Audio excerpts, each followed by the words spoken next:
Okay, everyone. This is Cycling Sasquatch here, and I'm going to give you a quick overlook on the outside of my bike that I took to the Florida Divide and what I did the Florida Divide with. And then later I'll have Tina take a back farther photograph or a video so that you guys can see better what I'm taking out of the bags and stuff. So right now I'm just going to do an overview of the cockpit. This is what it ended up with at the end of the ride. Some of the stuff that changed was I had some extensions I had made out of foam on here and on here to try to lift them up a little bit so that they would fit me better, because they're kind of low for me, and these Baryak mounts are kind of short.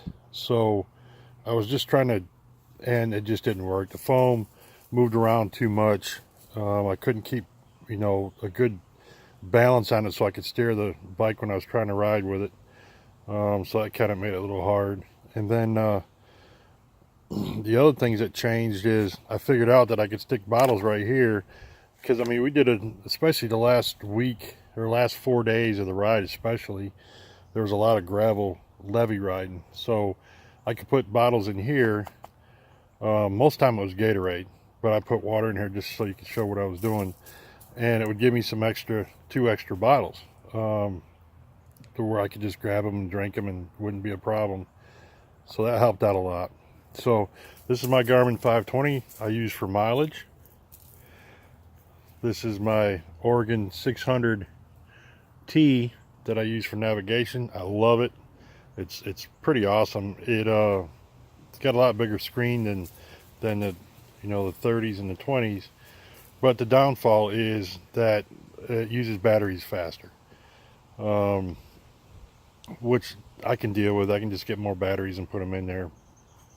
There's probably a whole lot more that it can do that I don't know about yet. So that was pretty neat. I liked it. Of course, I got my GoPro that I don't use a whole lot, unless I come across something that I thought is pretty neat, because most people don't like sitting there watching single track, because single track riding is pretty boring. So I got a couple things on there I'm going to share later that I caught on that camera. This is my exposure joystick. It's a great little backup light. I use that. I keep it right there, so if my K light ever goes bad, which never goes bad, but if it ever did, I got it right there. And then at night, if I'm doing some night riding, I'll take that off the top of there and I'll put it on my helmet. I got a cool little adapter for my helmet, and it pops right up on there. Of course, my cue cards, my switch from lights, from my K light, from the light to charging. I always keep a towel right there for different things. It works great until it rains, and then it's just a big sloppy mess, but I didn't get too much rain this time. My Volair strap that the cycling submariner told me about these, and I love them. I just keep one up here for just in case. And of course, my supercharged my supercharged hat that I used quite a bit on this trip, because I get out on a levee or on them dirt roads where there was no traffic, and I'd take my helmet off and I'd wear this most of the time. It keeps the sun out of my eyes, it's light, because I have a problem with overheating pretty bad. So that helped me out a lot. Of course, I've got the Jones bar with a 3-inch riser on it. As you can see, they're making them now where it's got the rise that comes up. That works wonders. Made a big difference. The 2 large Camelback Podium water bottles. My Baryak bag, which is wonderful. It's oversized. I can fit all kinds of good stuff in there. My RS Tech bag. All my patches, of course. And this is one of my favorite bottles. It's a 42 ounce water bottle. It's a polar water bottle, and I've only had to get into that once on this trip, especially once I figured these other bottles out. That was my safety bottle for water, just in case. Oh,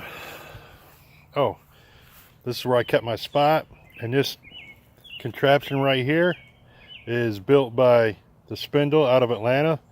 This thing never moved. It was wonderful. Stayed right there. I didn't have to worry about it falling off.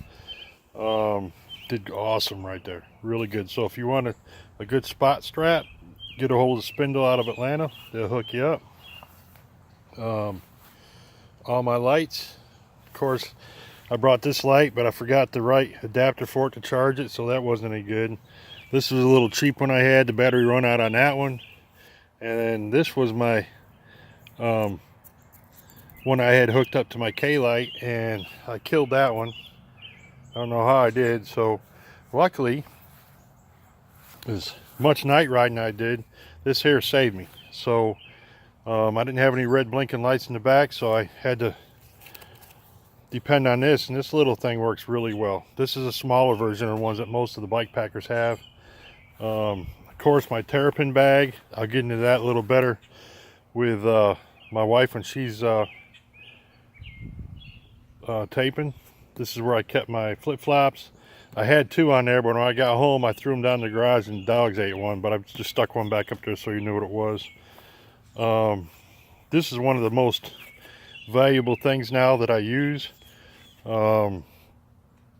It's outdoor research. It's a little speaker, and Larry Bennett gave me the idea that he listens to audiobooks on these long rides, and so I purchased a couple audiobooks, and that got me through some long gravel grinding on this trip. Helped me out a whole bunch. I really enjoyed that. Of course, my car sick bag. I love this bag. It holds these two snack packs, this big bag and this small bag up front. So it's got all three bags in one, and it's made specific for the Jones bar, so it works really well. I had to hide this because you're not supposed to see this. This is a light that might be coming out in the market soon that I'm testing. And I always find things on the road. Diesel, I found that on the road and put that on there. Of course, my bike's named the Incredible Bulk, so that's the closest thing. I got to keep a little little guy on there like that. Oh, also, I tried out the 2.6 Terravel Cumberlands on this trip. I don't know. I think they'd be better as a cross-country single track kind of deal, I guess. I don't know. I didn't really feel like it gave me that much of a better, I don't know, either lightweight or, I don't know. I didn't see any. I was running 3.0 Chronicles, and I really couldn't tell the difference between the two. So I don't know if it's supposed to have this fast tread design in the middle, and then knobbies on the side that catch real good. I don't know. I didn't ride that aggressive, so I really didn't see the difference. And this frame is a Carver Narvister. It's a great frame. I haven't had any problems with it yet. It's held together real good. Where I was cracking my Trek frame quite a bit. Oh, another thing I tried on this trip that I hadn't tried before. Well, these pedals, they're SPDs, but they're a platform pedal. And I had to go to those because of the CD SD15 shoes that I use are good for walking in. Because, me being the fat guy, I like to walk sometimes between some of the sand and some of the mountains I get to. But the problem I was having with the regular SPDs, my feet were curling over the pedals, so they weren't comfortable. So I put these platforms on, they made a world of difference, helped out a lot. And I am running a 32 oval up front with 1142 in the back, and that worked out pretty good. Problem is my derailleur went out of adjustment, so I couldn't get into the big gear. So into the 42 tooth. So in some of the sand, I would have loved to got into that and just pedaled my way through it. But sometimes you pedal a lot and you go about as fast as you do walking. So I don't mind walking, stretching my legs sometimes. But let's see, I'll cut this one short for right now, and I'll come back later with another one with my wife doing the videoing, and we will go from there.